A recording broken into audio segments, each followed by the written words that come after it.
নেই, অমুক জায়গায় দাঁড়িয়ে অপরাধ করছে, অমুক জায়গায় দাঁড়িয়ে ওই কোরআনের বিরোধিতা করছে, অমুক জায়গায় দাঁড়িয়ে তোমার নাফরমানি করছে। তোমাকে তো বান্দা ভুলে গিয়েছিল, তুমি তো বান্দাকে না চাইতে কত কিছুই না দিয়েছো। বান্দা যখন অপরাধ করে গুনাহ করে বান্দাকে ডেকে ডেকে আল্লাহ বলেন ইয়া আইয়ুহাল ইনসান মা গাররাকা বিরাব্বিকাল কারীম, হে মানুষ তোমাকে কোন জিনিস তোমার দয়ালু রবের ব্যাপারে দুবাই করে দিয়েছে।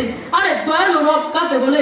যিনি না চাইতে অনেক কিছু দিয়ে দেখেন বান্দাকে, কত কিছুই না দিয়েছেন। আল্লাহ বলেন আল্লাযী খালাকাকা ফাসাওয়াকা ফাআদালাক ফি আইয়ি সূরাতিন মা শাআ রাক্কাবাক। ও বান্দা, আমি তো তোমাকে কত সুন্দর একটা বডি দিয়েছি, চোখ দিয়েছি, হাত দিয়েছি, পা দিয়েছি, তোমাকে সৃষ্টি করে কান্ত হয় নাই। তুমি পৃথিবীতে খাবে কি তার ব্যবস্থাও আমি করে দিয়েছি।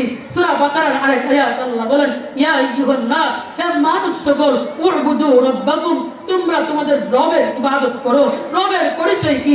আল্লাযী খালাকাকুম, যিনি তোমাদেরকে সৃষ্টি করেছেন। শুধু তোমাদেরকে নয়, তোমাদের পূর্বে যারা কত হয়েছে তাদেরকেও সৃষ্টি করেছেন। ওয়াল্লাযীনা মিন ক্বাবলিকুম, রব আমাকে এবং আপনাকে কেন সৃষ্টি করেছেন? লাআল্লাকুম তাত্তাকুন, যারা তাকওয়া অর্জন করে মুত্তাকি হয়ে আল্লাহর প্রিয় বান্দাদের অন্তর্ভুক্ত হয়ে আল্লাহর তৈরি জান্নাতে যেতে পারে। সুবহানাল্লাহ বলেন একটু জোরে আওয়াজ দিয়ে।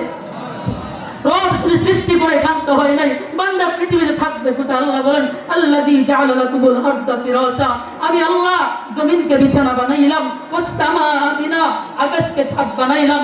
বান্দার তো পৃথিবীতে থাকার ব্যবস্থা করে দিয়েছি।